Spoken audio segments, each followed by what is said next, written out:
to the hyena den just to see if there was any sign of Ribbon in the last rays of light, and there she's lying with her two little cubs, who are in pretty much the same position as they were this morning with James. Seems like they are loving feeding off Mom still, and so they're lying there and probably getting their last feed before she begins to stand up and move away. Now, it is getting to that time of the day where she in all likelihood will move off fairly shortly, but I think we've timed it perfectly, which is great for us. So I'm really excited to see them, because I've been to this den, and the first time I came here, Ribbon was standing by herself just at the edge of the entrance, and there's no sign of the little ones. So this is my first time that I'm actually seeing the little ones, and aren't they so cute? There's nothing cuter than a little baby hyena.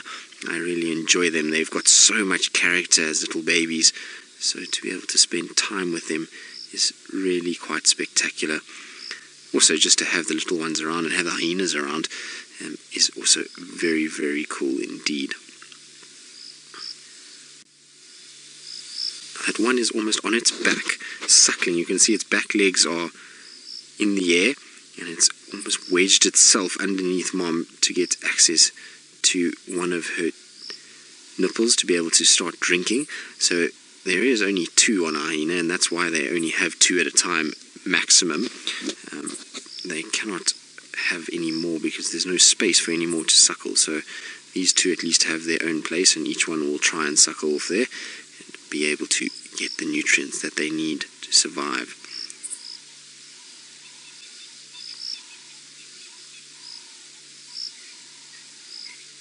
It's just such a special time of the day. Like I say, the light is just starting to fade. These little ones are busy feeding. There's some beautiful sounds that are coming out of the bush.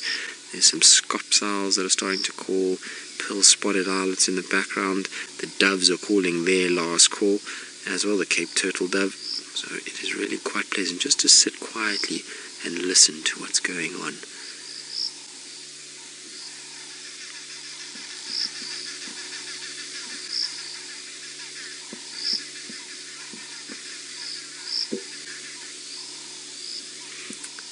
Matt, who's 10 years old. Lovely to have you with us, Matt. You're wondering how fast these hyenas run. Well, Matt, they don't run very fast. Because of their size and their bulk, they tend to be a little bit slower than what the cats are.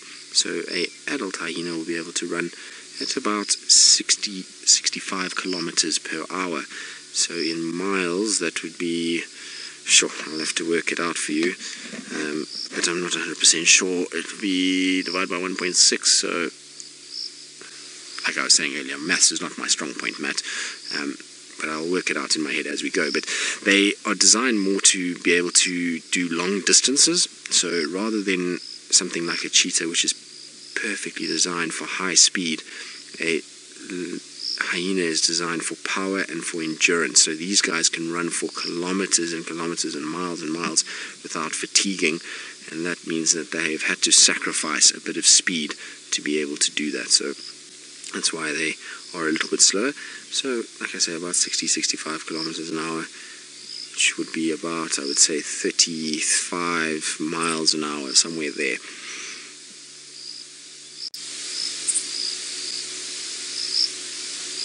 But Ribbon looks as though she's fast asleep.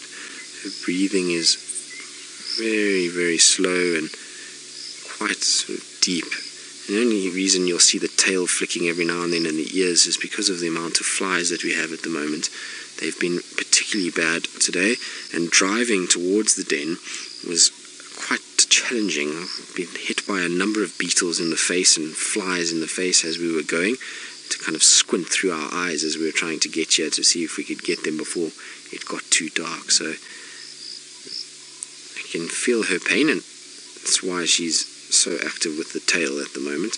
The cubs don't seem to be too scared about it or too worried about it. Their ears are not twitching too much, so it seems like they're not being bothered. I suppose when you are busy feeding off Mom and you know you're getting lots of nice nutrient-rich milk, there's not too many cares in the world. Now, what surprised me is that every time we've been here, it's only ever been Ribbon and these cubs. So, and it's interesting to see that there's no others that have joined. I would have thought that some of the others might have come through and just been curious as to what's going on, and we keep seeing tracks for them moving around this area, so it's strange that we haven't found more than this hyena here at the den. Now, Deborah, you noticed the spots on Ribbon, and you're wondering why the little ones don't have the spots the same as the mother does. Well, they will get them. It's just going to take a bit of time. So when they're born this dark coloration, and that will be just for camouflage. When they go down into the hole is going to be very, very dark. So if they curl into a tight little ball inside there, if another predator comes and looks around inside the den, they'll be able to kind of look, and they won't see this dark little object in the corners where it's very, very shadowed and hard to see. Whereas when they get a little bit older and they're actually moving through the grass, if they're dark in coloration like they are now, and they had to go through the grass, they're going to contrast against the grass quite a bit and be easily seen. And so it's better for them to have that spotted coat. It just helps them break up the outline, much like what you would see with a leopard or a cheetah, and allows them to camouflage a little better. Even though hyenas don't hunt using ambush, they still want to lurk around undetected as much as possible, particularly if they're trying to sneak up onto another predator. They want to get close and then rush in and cause that predator to panic and run off, so that they can then grab the carcass and move away.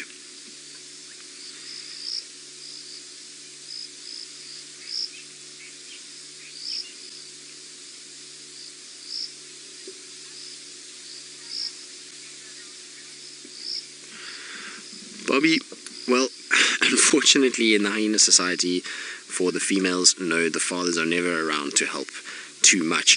They do help, I suppose, in that they are part of the clan system, so they will help with robbing of food from other predators or hunting of food that will then ultimately lead to nutrition for the young ones, but they don't actively spend time at the dens protecting the young ones or sort of nurturing them or grooming them or looking after them in any way. The female does all of that. She makes sure that these little babies are in good condition and that they are fed and healthy and protected. The male just does the job of actually protecting the area and making sure no other hyenas are around. And if another predator had to come here and this female started fighting with that other predator, the noise of what she was making would have attracted the rest of the clan members, and both male and female from the clan will run in to help this particular female and make sure that she gets the necessary protection that she needs. Ultimately, even if she's a low-ranking female, now Ribbon I think is midway in the hyena structure in this particular clan, even if she's slightly lower, ultimately she still forms part of the clan and she still helps with the defending of the area and providing of food. So, you know, the clans want to be as strong as possible and they want as many as they can in their clan, so they will defend everyone as much as possible. So I'm going to try just move a little bit forward just so that we can maybe see Ribbon's face. It is starting to get quite dark, so we're not going to be able to spend too much longer here. We don't want to be at the den during the really dark periods. We don't want to attract any attention with our lights and make any other predator come here and investigate what's going on. So I think probably within the next sort of 5 or 10 minutes we're going to have to leave Ribbon and her little ones to themselves.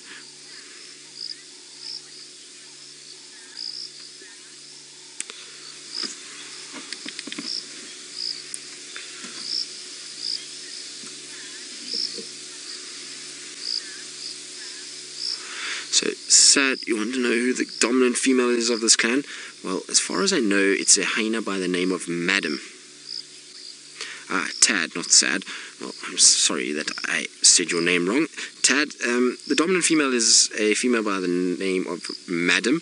I actually don't think I've seen her yet. I'm trying to learn all of these hyenas. I used to see a different clan to the west of Djuma in Simambili and Elephant Plains.